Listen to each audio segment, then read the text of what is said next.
Selamat bertemu kembali mahasiswa sekalian. Hari ini kita membahas tentang eh, kerusakan hardware pada PC untuk melakukan analisa kerusakan. Ya.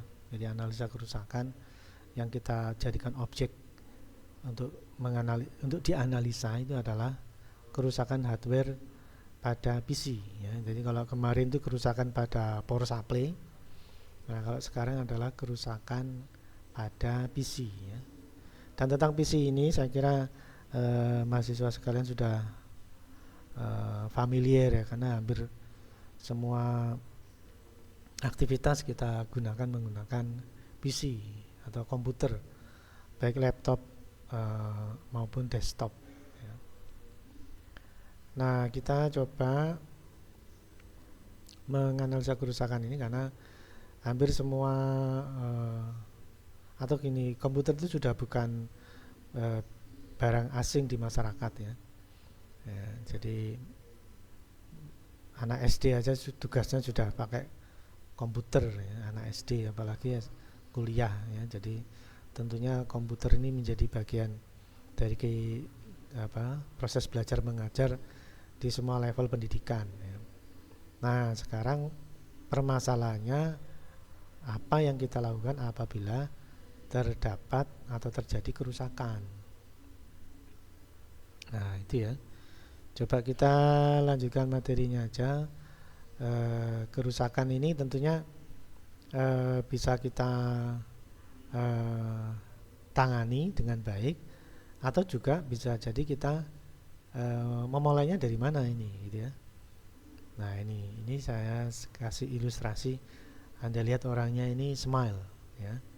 Jadi walaupun komputernya bermasalah, ya, komputernya tidak berfungsi dengan baik, tapi kita harus menjaga kondisi kita tenang ya, supaya kita tidak salah membuat keputusan.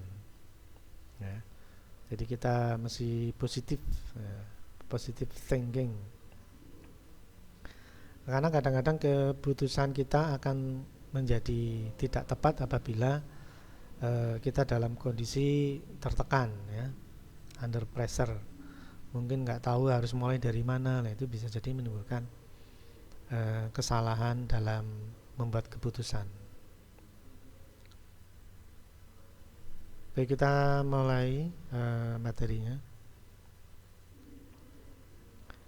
Ini saya mulai dari sini. Ini adalah tampilan BIOS ya. Biasanya muncul American Megatrend, ini biasanya BIOS ya. Lalu muncul identifikasi basic input output sistem yang terpasang ya, harddisknya mungkin ya, atau terpasang CD-ROM atau enggak, harddisknya kapasitasnya berapa, ini semua dideteksi saat komputer hidup pertama kali. Dan ini istilahnya POS atau power on self test. Jadi komputer itu melakukan tes dirinya sendiri saat hidup pertama kali. Nah, saat hidup pertama kali bisa jadi dia terjadi kesalahan ya. Jadi sebelum kesalahan ada waktu dan tanggal yang sesuai ya. Namun di saat berikutnya ternyata waktu dan tanggal kembali ke tanggal pembuatan motherboard ya, atau mungkin 3 tahun kemudian, ke 3 tahun yang lalu atau 5 tahun yang lalu ya.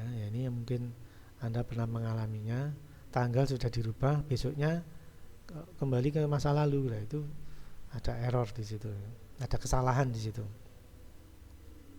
Sehingga kalau itu terus dilanjutkan, biasanya kalau kita buka laptop atau komputer untuk akses internet, biasanya Google-nya nggak mau, karena tanggal yang zaman lalu. Itu biasanya Google biasanya itu nggak mau melanjutkan ya, karena ada kesalahan tanggal. Dan bahkan ini menjadi sebuah hal yang mungkin kita nggak memantau ya, karena yang penting komputernya nyala, tampil Windows, kita nggak sempat melihat tanggal, ya. Dan kita juga mungkin tidak tahu pengaruhnya pada saat kita akses Google atau email atau mungkin yang lain yang sangat menentukan atau ditentukan oleh eh, tanggal yang sedang berlangsung, ya.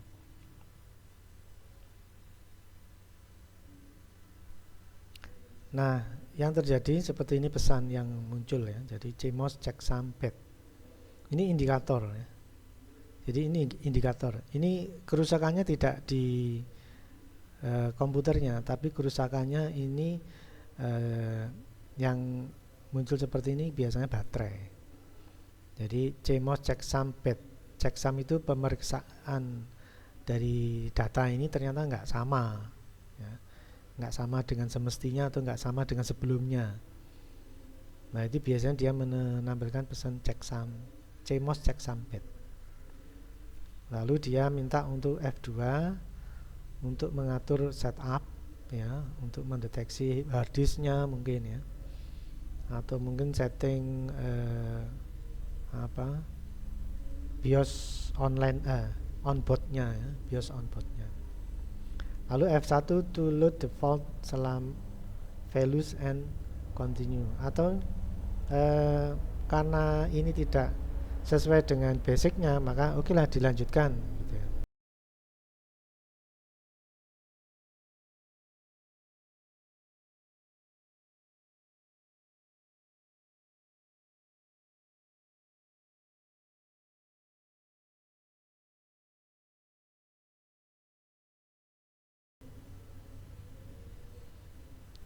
Ya, jadi walaupun catatan yang dia dapati saat hidup pertama kali saat melakukan tes, ya, on self test, ngetes dirinya sendiri, ngetes harddisk terpasang, ngetes CD-ROM-nya apa ada apa nggak cocok, nggak sama dengan data sebelumnya di CMOS, ya, di catatan BIOS CMOS-nya. Oke, dilanjutkan lagi, dilanjutkan ataukah disetting dulu, ya. Dia menawarkan itu, ya. Tapi ini mestinya nggak perlu muncul karena data ini sudah sama terekam hari kemarin misalkan, ya. Jadi tidak boleh atau mestinya tidak muncul. Kalau catatan data ini sama dengan catatan sebelumnya, ini nggak muncul.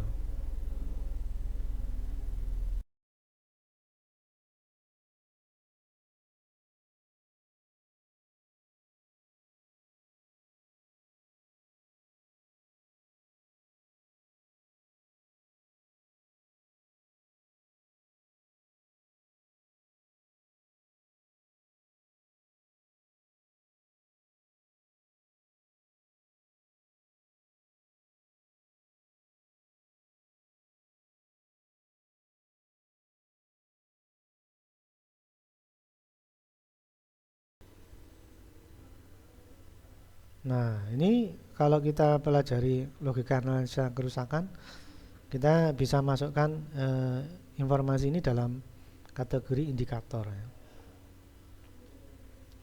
Ini indikator atau tanda yang menunjukkan ada kerusakan atau kesalahan di hardware. Nah, ini coba saya lanjutkan lagi. Nah, ini adalah komponen yang rusak, baterainya yang rusak, indikatornya seperti tadi. Nah, kalau gejalanya baterai rusak itu adalah waktu dan tanggal kembali ke tanggal pembuatan motherboard. Nah, jadi itu indikatornya, ya, tanggalnya kok balik zaman lalu. Nah, itu indikator gejalanya, ya. Nah, indikatornya kalau itu CMOS, ya itu tadi baterai CMOS, ya, itu tadi pesennya CMOS checksum bad atau CMOS checksum error. Nah, itu macam-macam, tapi sudah mengarah ke baterai CMOS-nya. Nah, ini posisinya ada di mainboard, ya, yang bisa kita lihat secara kasat mata istilahnya karena besar, ya. Lalu ini bisa kita ambil, ya, kita lepas. Nah, lalu kita mulai menggunakan ilmu kita, yaitu logika analisa kerusakan pada logika analisa kerusakan. Kebetulan objeknya adalah PC, ya. Jadi gejalanya setiap restart tanggal kembali ke tahun lalu, ini gejalanya. Nah, indikator kalau yang merusak adalah baterai CMOS. Nah, ini ada keterangan CMOS checksum pad. Nah, kita bisa tahu, oh, baterai CMOS yang bermasalah, ya. Lalu kita bisa masukkan ke fase implementasi, ya, di mana di sini ada periksa baterai CMOS, ya. Kemudian diukur pakai voltmeter, ya, voltmeter dengan batas ukur 10 volt, lalu ukur tegangan baterai. Karena tegangannya nggak nyampe lebih dari 10, ya, karena tegangannya itu kurang dari 10, maka batas ukurnya 10 volt. Lalu didokumentasi, diukur berapa tegangannya, tegangan baterai, ya, tegangan baterainya berapa, lalu diimplementasi, dibelikan yang baru, lalu dipasang. Nah, itu yang mesti kita lakukan. Nah, sekarang implementasinya bagaimana? Nah, ini, ya. Saat kita melakukan logika analisis kerusakan, kita tahu indikator yang muncul di layar adalah CMOS baterai, CMOS checksum pad, ya. Maka kita ambil baterainya, lalu kita ukur, ya. Ternyata sekitar 3 volt lebih sedikit. Nah, ini berarti normal. Tapi kalau kurang dari ini, ya, kurang dari 3, maka baterainya rusak dan harus diganti. Ya, tidak bisa baterai diperbaiki, tidak bisa, ganti. Itu, ya, untuk kerusakan CMOS checksum pad atau CMOS checksum error. Biasanya dua kemungkinan itu pesan yang muncul di layar saat hidup pertama kali, ya, saat power on self test.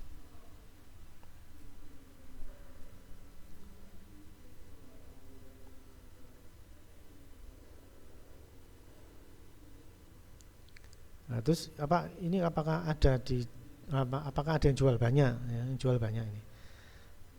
Tinggal Anda cari yang harga berapa, ya. Harga di bawah 10.000 atau di atas 10.000, lah, itu tinggal dipilih, ya, karena banyak yang jual. Terus posisinya juga harus tepat, jangan sembarangan, karena saat bagaimana kita mengambil, begitulah kita memasang, ya. Nah, coba kita lanjutkan lagi. Nah, ini, ya. Ini kan tertera 3 volt, ya. Ini posisinya positif. Nah, ini biasanya di posisi atas, ya. Jadi kalau kita ngambilnya seperti ini posisi atas, ya. Ini posisi atas. Di sini ada pengunci, ya, klip pengunci agar baterai ini tidak lepas. Ini ada penguncinya. Lalu ini kita dorong pakai obeng, ya, obeng kecil aja, jangan besar. Untuk apa? Untuk melepas pengunci terhadap baterai. Begitu ini didorong keluar, maka biasa baterai ini akan terlontar keluar, karena di bawahnya baterai itu ada kayak pegas, ya, atau per, gitu. Ada per, tapi pernya bukan per yang melingkar, ya, tapi per seperti ini untuk membuat dia, maksudnya baterainya itu stabil. Jadi yang atas itu dikunci, yang bawah dorong ke atas, sehingga posisi baterainya stabil. Nah, begitu pengait atau penguncian itu didorong keluar, ini biasa kelontar keluar. Kita bisa ambil dan jadilah hanya seperti ini, ya. Jadi posisi baterai Anda perhatikan di sini, otomatis kalau masang, ya, seperti bagaimana kita ngambil, ya. Jadi posisi positifnya di atas, negatifnya di bawah. Ya, di sini panah yang panah ini pengunci, ya, penahan, ya, pengunci. Ini didorong aja keluar, maka baterai ini biasanya akan kelontar, ya. Kalau sedikit kelontar karena kedorong oleh yang panah yang merah yang bawah ini, kedorong panah atau kedorong oleh pegas sederhana yang bagian bawah. Kedua ini memang dibutuhkan, ya, yang atas itu mengunci tidak keluar, yang bawah mendorong ke atas supaya posisi baterai ini stabil, ya, karena mungkin saat dibawa kemana gitu tidak membuat pergeseran baterai. Karena kalau baterainya kegeser atau mungkin bahkan lepas, ya kembali lagi ke error tadi, ya, CMOS checksum pad atau CMOS checksum error.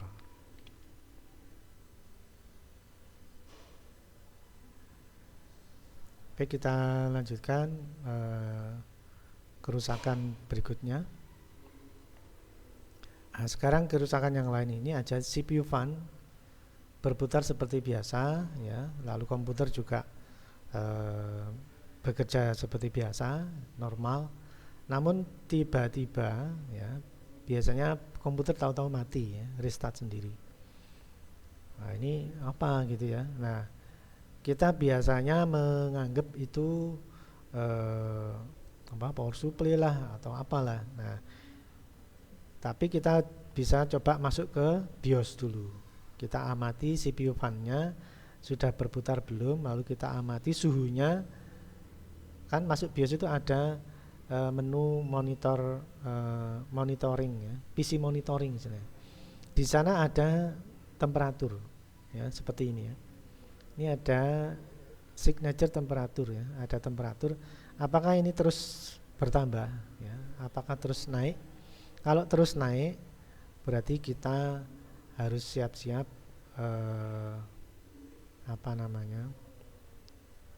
untuk mengganti kipas, karena kipasnya ternyata nggak mampu mendinginkan suhu di dalam komputer. Nah, walaupun kipasnya muter ya, tapi kalau suhunya naik terus ini berarti kipasnya nggak mampu membuat dingin suhu prosesor biasanya. Nah, apalagi seperti ini, CPU fan speed ternyata 0 rpm. Wah, ini berarti kipasnya mati, ini tidak berputar. Jadi di BIOS itu nanti kita bisa tahu bagaimana progres suhu ya, suhunya stabil ataukah bertambah. Kalau bertambah ini berarti suhunya tinggi dan tidak mampu didinginkan oleh sistem kipas. Nah, atau RPM-nya ini kebetulan 0 ya. Ada juga RPM-nya itu tidak mengikuti perkembangan suhu. Jadi mestinya kalau suhunya naik, RPM-nya naik. Karena suhunya naik, kipas itu harus berputar semakin cepat untuk membuang panas ya. Tapi kalau suhu semakin naik, kipasnya kok nggak berputar cepat, ya ini berarti kipasnya sudah trouble ya. Dia nggak mampu mendeteksi suhu. Nah, ini berbahaya karena suhu bisa melebihi batas maksimalnya. Dan solusi apa? Biasanya bukan solusi ya. Biasanya PC itu akan melakukan tindakan yaitu shutdown atau restart. Nah, ini kan mengganggu sekali saat kita bekerja tahu-tahu restart. Ya, saat kita bekerja tahu-tahu komputer shutdown. Nah, itu kan membuat pekerjaan kita menjadi tidak selesai ya. Nah, makanya kalau hal semacam ini terjadi, kita amati dulu perkembangan suhu dan bagaimana respon kecepatan kipas terhadap perubahan suhu. Kalau perubahan suhu semakin naik, mestinya kipasnya RPM-nya semakin naik. Kalau itu tidak terjadi, berarti kipasnya harus diganti ya. Atau kipasnya sudah nggak berfungsi lagi. Nah, untuk kerusakan ini coba saya lanjutkan materinya. Nah, ini posisi kipas ya, saya kira mudah identifikasi. Kipas, semua orang pasti tahu kipas. Kipasnya itu nempel di pendinginnya itu nempel di prosesor, berarti pendinginnya itu panas karena prosesor memang selalu panas. Nah, tugas kipas adalah membuang panas di pendingin supaya prosesornya tidak kepanasan. Kalau panasan nanti prosesornya restart atau shutdown. Nah, itu yang tidak kita harapkan ya.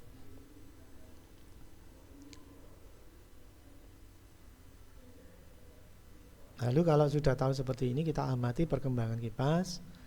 Apakah kipasnya itu mampu memutar dirinya saat suhu naik, atau mungkin karena debu, karena dia nggak bisa berputar maksimal karena kena debu, bisa jadi ini debunya dibersihkan dulu ya. Atau ini dilepas semuanya lalu debunya dibersihkan, bisa jadi akan mempermudah kipas untuk berputar. Nah, itu bisa ya, semua dilihat di kondisinya ya. Tapi kalau kondisinya bersih, kipasnya nggak mau berputar, ya sudah, kipasnya memang sedang trouble. Nah, sekarang coba kita lanjutkan. Nah, ini sudah masuk ke logika analisa kerusakan ya. Jadi gejalanya tiba-tiba PC restart sendiri. Nah, atau PC shutdown ya. Nah, ini yang kita sedang bekerja jadi terganggu ya. Kemudian kita masuk ke BIOS untuk melihat status CPU fan, speed, kecepatannya mampu mengikuti perkembangan suhu yang naik di prosesor enggak gitu ya. Jadi saat suhu meningkat, dia mestinya RPM-nya harus meningkat. Kalau nggak meningkat ya suhunya semakin naik, dan saat maksimal batas suhu biasanya 70-an atau ya 70-an lah. Dia akan melakukan tindakan yaitu restart. Dia merestart dirinya sendiri, atau shutdown. Dia shutdown dirinya sendiri. Komputernya akan melakukan restart sendiri, komputernya akan shutdown sendiri. Jadi dia memang membuat keputusan kalau kelebihan panas akan melakukan shutdown. Nah, kalau sudah tahu gejala dan indikatornya, kita masuk ke pemeriksaan di fase implementasi. Bagaimana CPU fan-nya? Ada debu atau nggak bisa berputar atau rusak, nggak berputar ya, atau kipasnya nggak mampu mengikuti perkembangan kenaikan suhu dan sebagainya. Itu mesti kita periksa ya, diperiksa. Lalu bersihkan dari debu mungkin, atau CPU fan-nya speednya mestinya di atas 2000 rpm ya. Lalu didokumentasi apa yang mesti dibelikan ya, mungkin CPU fan-nya dibelikan yang baru atau yang lain ya. Kadangkala itu kipasnya dibelikan baru sama mengganti pasta ya. Jadi prosesor itu ditambahi pasta, lalu dikasih pendingin ya, agar panasnya itu merambat ke pendingin dengan maksimal, sehingga kerja prosesor yang tinggi akan panasnya akan terbuang maksimal, sehingga prosesor akan bisa bekerja dengan baik gitu ya. Nah, setelah diperiksa apa yang mesti diganti, apa yang mesti ditambahkan, mungkin CPU fan-nya diganti lalu ditambahkan pasta, lah itu dicatati lalu dibelikan ya, didokumentasi lalu dibelikan lalu dipasang. Karena yang sering terjadi itu kalau saya ganti kipas sama nambahi pasta atau mengganti pasta, karena pastanya bisa jadi sudah kering, nah itu harus diganti. Kalaupun pastanya nggak kering ya berarti ganti kipas ya. Itu yang sering terjadi. Baik, kita lanjutkan lagi. Nah, sekarang kalau misalkan kita sudah tahu permasalahannya ya, kita amati CPU fan-nya ya. Jadi di saat suhunya ini kan 33 derajat ini masih bagus ya. Bagaimana perkembangan 33 ini? Apakah semakin naik? Kalau suhunya semakin naik, maka CPU fan-nya ini harusnya naik juga ya. Ini kan sekitar 2191 rpm. RPM itu rotation per minute. Jadi rotasi per menitnya 2193. Mestinya kalau suhunya naik, RPM-nya juga naik. Tapi kalau suhunya naik, RPM-nya kok tetap, nah berarti CPU fan-nya harus diganti. Ya, karena mestinya CPU fan-nya harus mengikuti perkembangan atau kenaikan suhu. Jadi kalau suhunya naik, RPM-nya harus naik supaya panas yang ditimbulkan bisa dibuang. Nah, gitu ya. Jadi CPU fan-nya dikatakan rusak bisa bila speednya 0 rpm. Ini rusak nih, nggak muter nih. Lalu suhu CPU meningkat, maka akan membuat CPU atau komputernya restart. Nah, tapi kalau speednya itu di atas 2000 rpm, kemudian dia mengikuti perkembangan atau kenaikan suhu, maka RPM-nya naik ya, dan mampu melakukannya, maka suhu CPU akan stabil, biasanya 40 derajat Celcius ya. Syukur-syukur kalau ini 33 derajat Celcius bagus ini ya, di 40 atau di bawah 40 itu bagus ya, stabil komputernya akan stabil.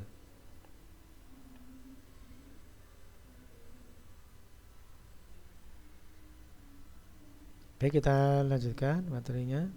Nah, ini cara menggantinya ya.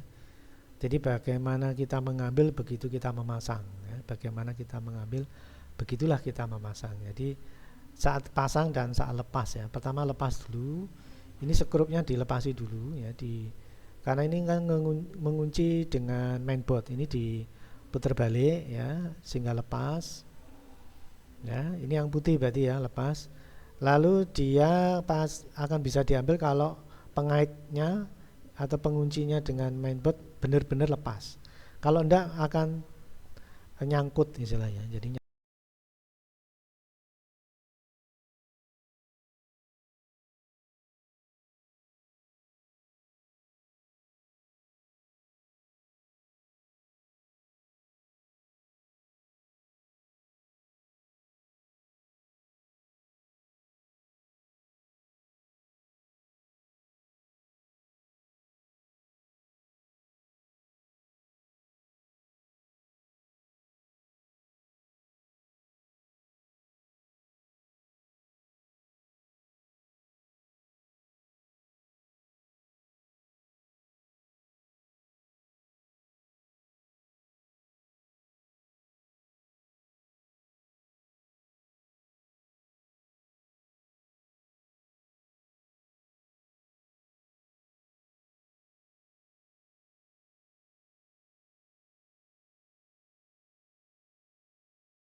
nah, terus kita lanjutkan dengan uh, membelikan yang baru ya. Setelah dibelikan yang baru, maka kita masuk ke pasang ya. Jadi pasang ya, maka posisinya ya bagaimana kita melepas ya. Pasang, kita masukkan ke pengait di mainboard ya, pengait di mainboard. Kemudian ini pasang yang warna kuning ya, warna kuning. Nah ini lalu setelah itu di posisi pengait, lalu skrupnya diputar ke kanan untuk mengunci ya, sehingga kipas dan pendingin ini nempel dengan baik di prosesor. Jangan lupa di prosesornya ini biasanya dikasih pasta ya, agar panas prosesor akan mengalir maksimal ke pendingin, lalu kipasnya akan membuang panas prosesor dengan optimal. Nah, itu yang bisa saya sampaikan untuk pertemuan kali ini. Semoga bermanfaat ya. Dan saya cukupkan sekian. Jaga kesehatan. Sekian dan terima kasih.